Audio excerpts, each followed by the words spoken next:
Donc nous allons commencer. Bienvenue dans ce webinaire. Nous allons découvrir ensemble Amelkis Intercompany, donc notre outil de réconciliation des intercos. Je me présente, je suis Iman Riani, le responsable produit, et nous allons essayer de passer environ une demi-heure ensemble aujourd'hui pour vous présenter notre outil. N'hésitez pas à poser vos questions sur le chat. J'essaierai de répondre à la fin du webinaire. Donc, Amelkis Intercompany est une plateforme full web de réconciliation des intragroupes. La mise en place, elle est simple et rapide. Donc, une fois vos accès créés, vous allez recevoir un lien de connexion avec un identifiant et mot de passe.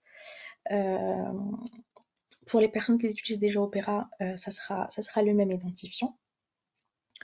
Amelkis Intercompany va vous permettre d'améliorer la qualité de vos données comptables au niveau des entités et donc de pouvoir réduire vos délais de clôture. L'objectif principal d'Amelkis Intercompany est la délocalisation et la responsabilisation des filiales.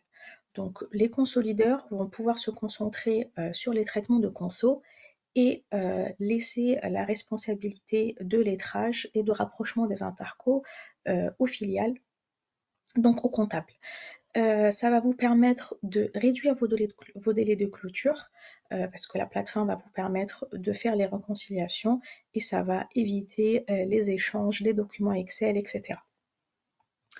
Ça va vous permettre aussi de fiabiliser et auditer vos rapprochements. Donc, toutes les données y sont tracées. Et en dernier, notre outil est complet vu qu'il couvre l'ensemble des spécificités du traitement des intercos. Sans trop tarder sur la théorie, nous allons nous diriger sur la plateforme IC pour vous montrer comment vous pouvez réconcilier vos intercos sur notre outil. Donc, une fois vos accès créés, donc vous allez vous connecter sur le lien reçu. Donc, vous allez atterrir sur cette page d'accueil.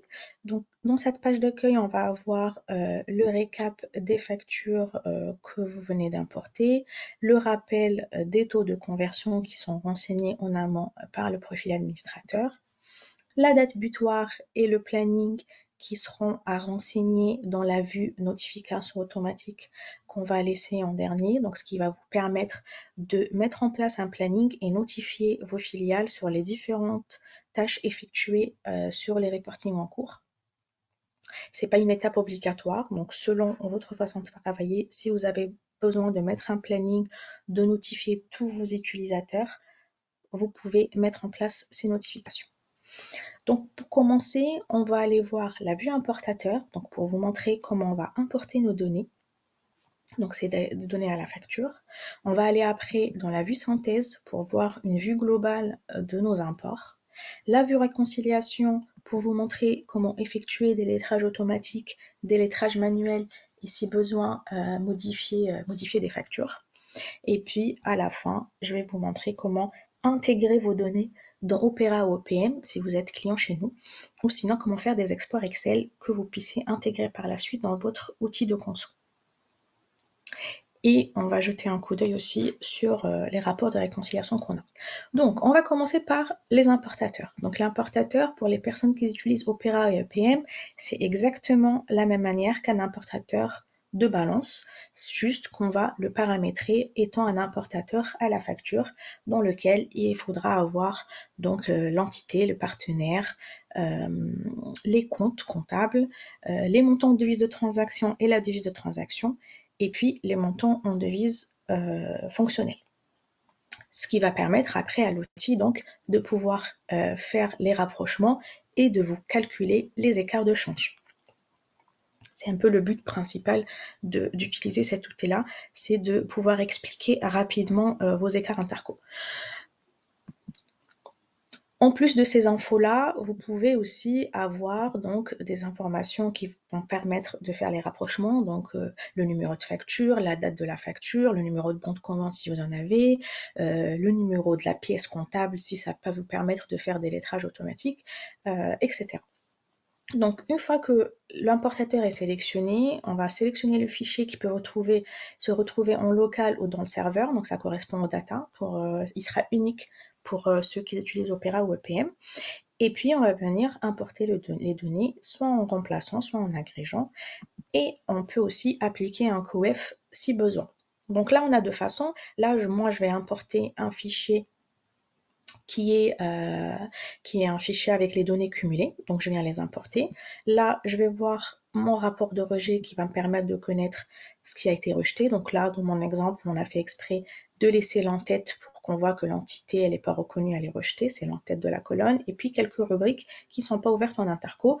Donc, pour vous, ça va vous permettre plus tard, si vous avez une entité qui rentre dans le périmètre, un nouveau compte qui est ouvert en interco, vous pouvez mettre à jour toutes vos tables. Le deuxième cas d'import, c'est que si vous voulez travailler juste sur les mouvements de la période, donc là, vous pouvez importer juste les mouvements de la période, après venir avec ce bouton-là, récupérer les données existantes. Donc par exemple, si on avait une conso à fin juin, là, je vais importer que les données de juin à décembre, et après avec ce bouton-là, je viens récupérer les données à fin juin, et donc je vais avoir mon cumulé à fin décembre. De la même manière, avec sa petite flèche, on va pouvoir supprimer les données récupérées dans une période, voilà, si on a besoin de faire demi-tour et analyser que les mouvements de la période. Ça, en général, les clients qui utilisent ça, c'est des clients qui ont un volume très important de factures. Comme ça les évite d'importer des fichiers trop lourds pour chaque période. Et aussi, c'est des clients qui ont des périodes des clôtures de conso assez bien faites. Donc, ils sont sûrs qu'ils n'ont pas de décalage entre la compta et la saisie des factures. Donc ça, selon votre besoin, vous pouvez choisir quelle façon vous utilisez. Donc là, une fois que j'ai importé dans l'accueil, je vais avoir mon graphique sur les nombres de factures lettrées, non lettrées et importées sur cette période. Donc là, je vois que j'ai importé 261 factures qui sont pour le moment 100% non lettrées, comparé en jaune ce que j'avais sur la période précédente qui était en septembre. Donc une fois que mon import est effectué, je viens dans ma vue synthèse pour avoir la synthèse globale de mes imports. Donc là, je vois directement toutes les entités qui étaient présentes dans mon fichier. Donc si vous avez plusieurs filets qu'ils utilisent, vous venez là, vous saurez quelle société elle a déjà importé et quelle société l'a pas encore fait. Voilà, donc je vois que l'entité 1, elle était bien dans mon fichier avec tous ses partenaires, etc. pour les autres. Je peux voir aussi en temps réel dans cette vue mes paires valides et invalides. Donc là, si je clique sur les 62, je vais voir tous mes couples qui sont valides. Ce qui veut dire, ça veut dire que l'outil, il va aller scanner par famille de rubriques ce qu'elle a déclaré l'entité 1 avec l'entité 4. Et il regarde, il me met un statut vert. Là, je comprends directement que ça veut dire sur chaque famille de comptes, les déclarations entre les deux entités sont identiques. Donc là, par exemple, je sais que ce soit le total de l'actif bas de bilan ou avec le passif bas de bilan, les charges d'exploitation avec les produits d'exploitation, les deux entités ont déclaré la même chose. Donc l'outil, il va me générer un statut général de réconciliation qui est vert. Donc je sais que toute cette facture-là, je peux les lettrer à 100% en automatique ou même en manuel s'ils ne respectent pas le même critère. Ici, je peux voir du coup de la même manière tous les couples qui ont un statut non valide. Sur cette vue-là, vous avez aussi la possibilité de faire des filtres. Donc là, si j'ai besoin de voir juste une partie du périmètre, je peux aller filtrer sur les entités ou sinon filtrer par un critère sur le groupe, le pays, le statut, etc. Ça sera personnalisable dans votre table entité. Si vous êtes client EPM ou Opera, on récupère directement les critères qui existent déjà. On va pouvoir aussi de la même manière faire des verrouillages, des déverrouillages, rajouter des pièces jointes, donc rajouter des fichiers si besoin. De la même manière, on peut effectuer des mises à zéro, donc soit ici juste sur ma sélection, sinon je peux sélectionner la totalité et faire une mise à zéro globale. Tout ce qui est verrouillé, il ne peut pas être supprimé, évidemment. Maintenant, si je commence à travailler, je vais vouloir me concentrer sur toutes mes paires qui sont invalides. Donc là, par exemple, je suis sur les 114. Là, je reclique, ça m'affiche tout. Si je veux, par exemple, voir la source de mes écarts sur le couple 1-2. Je vais aller cliquer sur la loupe et ça va me rediriger automatiquement vers ma vue réconciliation sur ce couple en question. Donc le couple 1-2, donc en fait l'outil, il a automatiquement appliqué un filtre sur ma vue réconciliation. Dans cette vue réconciliation, qu'est-ce que je vais voir? Je vais avoir une vue globale sur le nombre de factures lettrées et non lettrées. Là, nous avons effectué aucun lettrage, donc j'ai mes 261 factures qui sont là. Et puis, par rapport à mon statut rouge, je vais avoir le détail des écarts. Donc là, je sais que sur ce couple-là, j'ai un écart global de devise de transaction qui est de 15 200, un écart en devise fonctionnelle de 15 211, et donc l'outil, il va me calculer un écart de change de 11. Si vous travaillez sur Excel ou un autre outil qui ne contient pas cette notion de devise de change, vous allez avoir directement votre écart de 15 211. L'avantage de travailler ici, c'est de se dire, OK, j'ai 15 211 d'écart sur les déclarations de ces deux entités-là, voilà le détail par famille de compte, et je peux cibler directement cet écart. Est-ce qu'il concerne un écart de change ou un écart de déclaration? Donc là, je sais par famille de rubriques quel est le montant qui est lié à une erreur de déclaration, que je peux justifier ou non d'ailleurs, tout dépend, on va comment les analyser, mais vu que j'ai les écarts en devise fonctionnelle, je sais qu'en global, j'ai que 11 qui concernent l'écart de change et tout le reste, c'est vraiment des écarts de déclaration. Donc là, je peux voir mes écarts par famille de rubriques. Les familles de rubriques, c'est les familles de rubriques standards qu'on peut personnaliser selon le besoin. Donc on a l'actif et le passif haut de bilan et bas de bilan, et puis on a les charges produits, exploitation, le financier et l'exceptionnel. Donc là, je sais par exemple que pour mes charges d'exploitation et produits d'exploitation, tout est OK. Par contre, sur les A, c'est pas bon. Si j'ai envie d'aller plus loin pour analyser mes écarts donc par facture, je vais aller cliquer là sur BA2, BP2. Comme ça, je vais aller voir que mes comptes d'actifs et passifs bas de bilan. Si je clique ici, je vais voir tous mes comptes confondus. On va aller sur le cas le plus simple, je vais aller juste pour l'actif. Et là, je vais avoir le détail de mes factures importées. Donc là, je peux glisser, déposer le compte comme je le souhaite. Donc je peux mettre mes montants là pour que ça soit facilement lisible.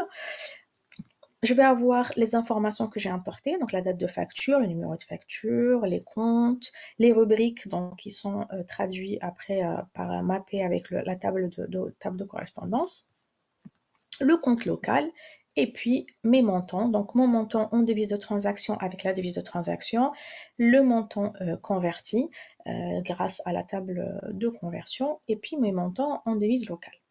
Donc sur cette vue-là, je vois pareil, en temps réel, mes factures lettrées et non lettrées sur le couple en question. Je vois mon écart en devise de change en global, il est de combien, mon écart en devise fonctionnelle est de combien, etc.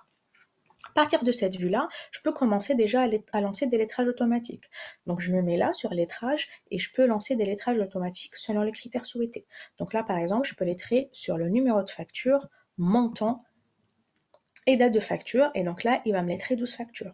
Je peux changer de critère et dire, OK, je veux maintenant encore lettrer avec le numéro de facture, le montant et la date de paiement. Donc, je vais prendre mon nouveau critère. Donc, c'est le lettrage, il est cumulatif, donc l'un n'annule pas l'autre.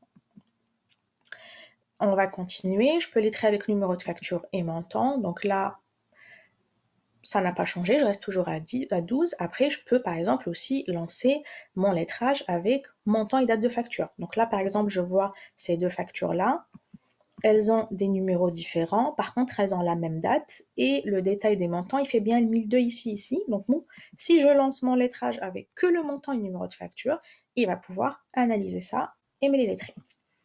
Et après, une fois que le lettrage automatique il est fini, il va mettre un code lettrage dans la colonne A en mettant en évidence les factures avec l'autre. Donc là, je vois bien qu'il m'a bien lettré cette facture-là avec la facture-là qu'il a mis en bleu à côté et il va mettre un code A717 qui est un code unique.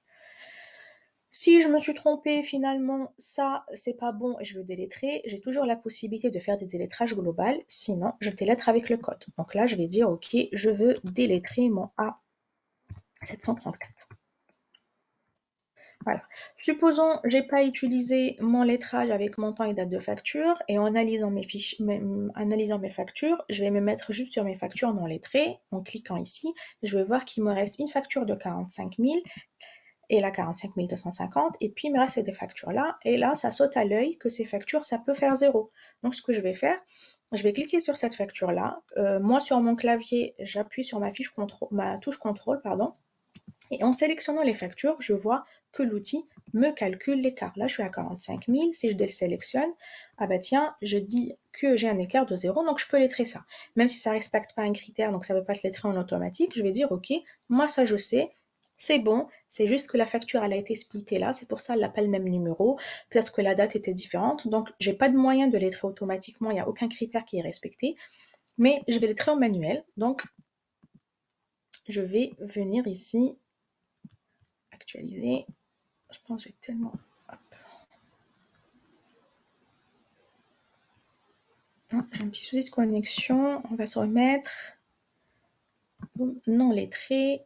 Voilà. Et je reprends mes factures. Et puis je vais venir les lettrer en manuel.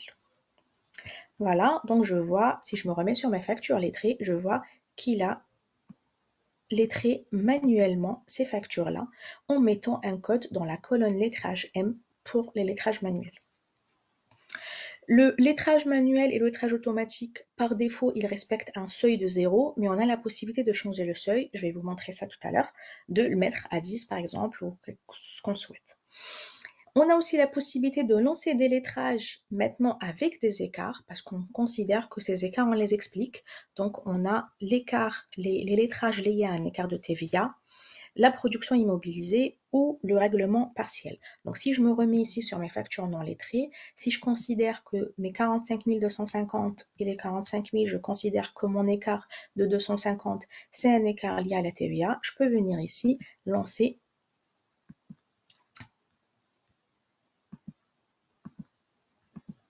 Hop. Je vais pouvoir ici, non, il a du mal à ma connexion, elle est,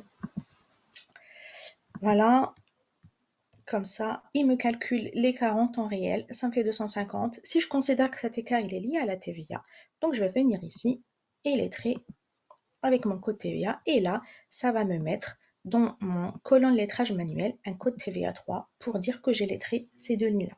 Donc le lettrage, il est juste informatif, c'est pour attirer notre attention que j'explique cet écart, mais après, une fois que vous allez intégrer vos données dans Opera ou dans OPM ou faire des exports Excel, cet écart, il va toujours rester là. C'est juste que ça va attirer votre attention de dire, ok, j'ai des écritures d'ajustement des TVA à passer plus tard en conso. Mais le comptable à son niveau, il va lettrer pour vous dire que moi, j'explique cet écart, c'est pas un écart de déclaration. Après vous allez voir le consolidaire, il va voir au niveau conso comment il va faire. Donc, si je veux faire un délettrage global, comme je vous ai dit, je peux délettrer ici. Je peux délettrer par code si c'est un code spécifique, donc pour le lettrage manuel, etc. Donc là, je me remets sur mon affichage global. J'ai tout délettré, donc tout est délettré. Ce que je peux faire ici, je peux supprimer une facture. Donc si la facture elle est verrouillée ou elle est lettrée, la suppression elle ne va pas être autorisée. Pareil, si j'ai des restrictions sur des entités, je vais voir ce que l'entité 2 a déclaré avec moi parce qu'il y a des déclarations avec, j'ai des déclarations avec elle, elle a des déclarations avec moi, mais en aucun cas, je vais pouvoir supprimer les factures de l'entité 2. Par contre, je vais pouvoir supprimer les factures de mon entité 1 si j'ai les droits juste sur l'entité 1. En plus de ça, ici, vous avez la possibilité d'ajouter des commentaires. Donc là, il suffit de sélectionner une facture, venir cliquer sur ajouter un commentaire. Là, j'ai vraiment un problème de connexion. Je suis désolée. Donc voilà, si je clique ici sur une facture, je peux avoir ajouter, donc pour que je puisse ajouter des commentaires. Si une autre personne, elle va rajouter un commentaire sur la même facture, ça va en fait générer ici comme une discussion instantanée, comme un échange d'SMS. Ou de messages, pardon, il va être affiché en temps réel comme discussion instantanée. Ce que je peux faire aussi sur cette vue-là, c'est que je peux aussi modifier une facture. Supposons que cette facture de 45 250, je me rends compte finalement c'était une erreur de saisie. Je devais saisir 45 000, pas 45 250, raison pour laquelle j'ai un écart. Ou sinon, c'était pas la bonne devise de transaction.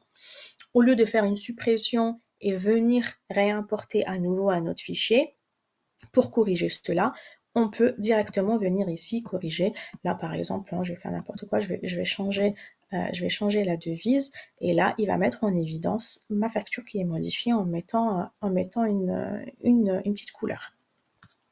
Donc, une couleur qui clignote entre le vert et l'orange pour me permettre de savoir que j'ai apporté une modification sur cette facture-là. Et après, dans nos rapports, on va avoir un rapport données d'origine, données modifiées pour nous faire le récap de tout ce qu'on a modifié manuellement sur les factures. Donc là, si je veux réafficher la totalité de mon périmètre, je vais me remettre ici sur toutes les valeurs, refiltrer, et de la même manière que les lettrages que j'ai effectués à l'intérieur d'une famille ou d'un couple, je peux lancer directement mes lettrages ici sur l'ensemble de mes factures et sur l'ensemble du périmètre. Donc là, pareil, je peux cumuler mes lettrages, donc avec numéro de facture, date de paiement, date de facture montant, numéro de facture et montant. Voilà, donc je passe à 202, ou sinon en dernier, montant et date de la facture. Voilà. Vous avez même la possibilité d'effectuer des lettrages avec le montant et la période. Donc là, il va quand même respecter le critère par famille. Donc il ne va pas aller lettrer un compte d'actifs avec un compte de PNL, mais il va toujours respecter donc les lettrages entre charges, produits d'exploitation, financiers, autre bilan avec l'autre bilan en actif passif, etc. Mais il va quand même regarder que le montant global. Donc voilà, c'est un peu risqué, mais c'est à vous de voir. Si vous considérez que ça vous convient, vous pouvez l'utiliser. Après, si vous avez des critères donc dans votre compta qui puissent vous aider à lancer ces lettrages automatiques, on peut les importer et puis adapter cette dimension pour les utiliser. Donc, par exemple, un numéro de commande, là j'ai activité, mais on peut avoir aussi un numéro de pièce comptable, par exemple, un truc du genre. Donc, tout ce qui peut vous aider, on peut le paramétrer et le personnaliser. Sur ces familles de rubriques, pareil, comme je disais, c'était les familles standards. On a la possibilité de les personnaliser. Si vous voulez avoir plus de familles, de comptes, c'est faisable. On va juste paramétrer la table des rubriques en fonction. Sur cette vue-là, de la même manière, vous allez pouvoir verrouiller, déverrouiller. Donc, si vous avez des couples à sécuriser, des factures à sécuriser, vous pouvez les verrouiller. Vous avez aussi la possibilité de rajouter des commentaires donc par famille. À l'intérieur du détail, on pouvait faire des commentaires à la facture. Là, vous pouvez faire des commentaires sur la globalité de la famille. Une fois qu'on a fini les lettrages, on va se rediriger vers la vue synthèse pour intégrer les données, donc soit dans Opera, dans OPM, ou faire des exports Excel pour pouvoir intégrer vos données dans votre outil de conso. Donc le nombre de factures lettrées et non lettrées, c'est vraiment à titre indicatif, ça ne va en aucun cas bloquer l'import des données vers votre logiciel de conso. Donc ça pour vous indiquer qu'il vous reste 40 factures non lettrées, mais dans tous les cas, l'ensemble des factures, il va être intégré à votre outil de conso. Donc là, je peux faire une intégration partielle, donc on sélectionne juste quelques couples. Sinon, je peux sélectionner tous mes couples en même temps et je vais venir sur le bouton intégration pour pouvoir intégrer les données donc Opera ou EPM avec modification ou sans modification. Comme ça, est-ce que je veux prendre en compte toutes les modifications que j'ai effectuées là ou je veux rester sur les données d'origine avant? Donc, je peux laisser décocher. Si je coche, je vais récupérer mes ajustements et ça sera tracé par un audit. Donc, ça sera sur un audit alias 01. Comme ça, les données d'origine vont être sur un audit alias 00 et la différence, elle sera sur un audit alias 01. Comme ça va vous permettre d'analyser quand même vos modifications et vous n'écrasez pas votre vraie donnée importée de la compta. Donc là, il suffit de choisir le reporting source et le reporting de destination si vous utilisez Opera EPM. Sinon, vous pouvez faire des exports Excel. On a des modules, des modèles d'export spécifiques pour BFC. Si vous utilisez BFC, vous pouvez les intégrer directement. Vous pouvez aussi faire un export Excel du rapport de perte et de gain de change. Comme ça vous permet de voir les écritures que vous devez passer en conso. Et sinon, un export brut d'Excel avec les comptes sociaux et la devise fonctionnelle, la devise de transaction, etc. Comme rapport, vous allez ici avoir un rapport de réconciliation, donc qui est là pour les factures lettrées, non lettrées ou toutes les factures. Il ressemble, si vous utilisez Opera OPM, c'est exactement le même rapport que les tassons qu'on a dans les états d'analyse. Sauf que là, ça descend à la facture. Donc, je vais avoir par famille de rubriques sur mes couples ce qui a été déclaré par facture avec le rappel du compte local, du compte conso et puis les écarts en devise de transaction, l'écart de change et l'écart converti sur les différentes déclarations. Dernier point avant de conclure et passer à vos questions, donc je voulais vous montrer vite fait les notifications automatiques. Donc si vous voulez mettre en place un planning, comme je vous ai dit tout à l'heure, il suffit de renseigner ici une date de début, une date de fin. Donc là, j'ai pris un planning du 15 décembre au 20 décembre. Donc ma date butoir, elle est le 20. Je peux attribuer à chaque jour une tâche. Donc là, j'ai mis import et conciliation, etc. Donc personnalisé selon votre besoin. Une fois que ce planning est mis en place, vous pouvez le synchroniser avec votre Outlook, comme ça vous envoyez les invitations si besoin aux collaborateurs. Et sinon, pour les notifications, donc il suffit de choisir une personne à notifier ou plusieurs, sur quelle tâche je souhaite les notifier. Donc là, par exemple, si je coche import, intégration, etc., verrouillage, déverrouillage, à chaque fois qu'un utilisateur va faire cette tâche sur une entité qui touche mon périmètre, je vais recevoir une notification par email. De la même manière, sur le planning, je peux déclencher des notifications par email ou à la connexion par rapport à mon planning. Et en dernier, je peux recevoir aussi des notifications, des mails, notifications par email avec en pièce jointe le rapport de réconciliation selon un statut que je choisis. Et puis dans cette partie-là, c'est là où on va gérer les seuils de lettrage automatique manuel et de tolérance si vous voulez que ça soit différent de 0. Une fois que vous avez fini de travailler sur IC, le profil administrateur peut venir ici pour verrouiller son reporting. Donc une fois que le reporting est verrouillé, les utilisateurs n'auront plus la vue import. Donc, ils ne pourront plus importer des données sur ce reporting et sur toutes les vues synthèse et réconciliation, ils vont avoir que les infos en lecture seule. Donc, on va pouvoir filtrer, imprimer, mais on ne pourra plus faire d'intégration, on ne pourra plus faire de lettrage, de déverrouillage. Et comme ça, vous protégez vos données. En dernier, on a le journal d'événements qui va vous permettre de tracer toute l'activité faite sur votre base. On peut rajouter Power BI si besoin avec des rapports Power BI qu'on mettra ensemble. Donc là, on n'a pas le temps, je ne vais pas vous montrer, mais si besoin, on peut intégrer Power BI à l'outil. Donc voilà, je reviens sur mon PPT. Je pense qu'on a fait le tour sur Intercompagnie. Je vais voir si on a des questions. Donc si vous avez des questions, n'hésitez pas. Je ne trouve pas de questions. Je vous remercie pour votre intérêt et pour votre attention. N'hésitez pas à nous contacter si vous avez des interrogations ou vous souhaitez une démo. Je vous souhaite à toutes et à tous une très bonne journée et je vous dis à bientôt.